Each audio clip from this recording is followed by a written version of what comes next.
Naomi Lawrence, the only black student in Dr. Victor Hammond's advanced biochemistry class at Westridge University, felt the heat rise as the professor's gaze cut through her. "Perhaps you should consider a less demanding subject, Miss Lawrence. Not everyone has the frame of mind to understand advanced biochemistry." His words, laced with condescension, hung in the air like a tangible weight. The classroom fell into tense silence. 200 eyes were fixed on Naomi, waiting for the anticipated stumble. But Naomi had spent her life being underestimated. Daughter of a cleaner and a bus driver, her brilliance had earned her scholarships, but none in that room truly knew the force hidden behind her calm exterior. "The CRISPR-Cas9 enzyme," Naomi began, voice steady, "acts like molecular scissors through a two-step mechanism. It first recognizes sequences in the DNA using a guide RNA, then precisely cuts the DNA double strand at the target site for gene editing." The professor's frown deepened. "Correct, but incomplete."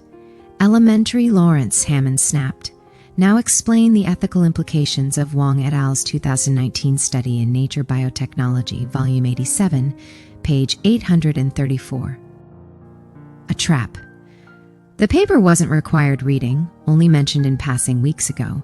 Naomi's lips curved ever so slightly. She had memorized it verbatim. "The study presents ethical issues in 3 spheres," she said. First, informed consent, as embryos cannot consent to permanent modifications. Second, inequality of access, potentially creating social stratification. Third, non-therapeutic modifications could fundamentally alter human evolution. The authors stress a balance between innovation and caution, supported by Garcia and Patel's studies highlighting the ethical cost of delaying therapies. The room went silent. Hammond's smugness faltered. How could a student recite a non-required paper word for word? Naomi had turned his trap into a showcase of her intellect. Even Dr. Eliza Chun, observing from the back, looked impressed. Hammond, recovering, pressed on. "Let's test your critical thinking. A remote community suffers a rare genetic disease. The only cure requires experiments on their children who cannot fully understand the risks.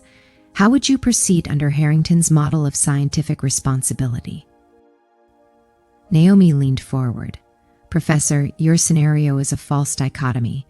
Harrington emphasizes a spectrum of approaches. Step 1, education and capacity building. Step 2, formation of a community council with decision-making power. Step 3, gradual implementation with monitoring and the right to withdraw." As Harrington himself wrote, "The greatest ethical mistake is to assume that vulnerable populations cannot understand complexities when provided adequate tools and time." Whispers rippled across the room. Some students typed furiously, others exchanged awed glances. Hammond's face flushed crimson. Naomi had not only answered the question, but cited precise methodology from literature he respected. Class ended abruptly. Hammond demanded Naomi remain behind. "I know subtle ways to ensure problem students find their level," he hissed. Naomi met his gaze, unflinching. "It's not a trick, Dr. Hammond. It's how my brain works. Your words and actions already revealed your true level of ethics." Outside, Naomi met Zoe and Ryan at Cafe Artemis. Ryan's disguised recorder and Zoe's newspaper connections were part of her plan. Over the next week, Naomi meticulously compiled Hammond's ethical contradictions, biased evaluations, and documented prejudiced comments. Every article, every dissertation, every grading decision fell under her photographic scrutiny. Finally, the university amphitheater. Hundreds of students. Hammond began lecturing, oblivious.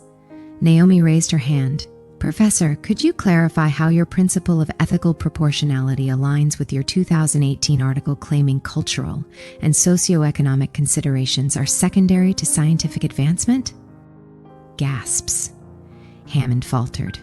Naomi continued, citing 7 other papers where his principles conveniently shifted. She unveiled her folder, 15 years of contradictions, biased evaluations, and discriminatory patterns. The ethics committee, pre-briefed by Naomi, quietly entered. The auditorium erupted. Dean Blackwell led Hammond off stage. Naomi stood calm and resolute. Public humiliation had flipped, a single student exposing decades of unchecked bias. Weeks later, Naomi's story dominated the university.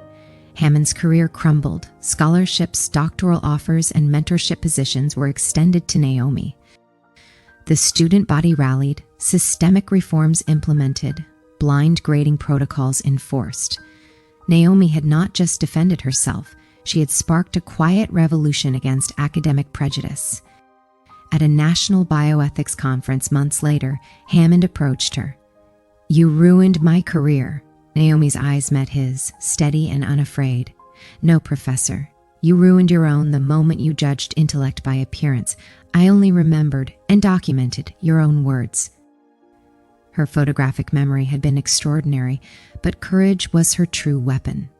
Knowledge without moral purpose is just data. Naomi Lawrence became a symbol.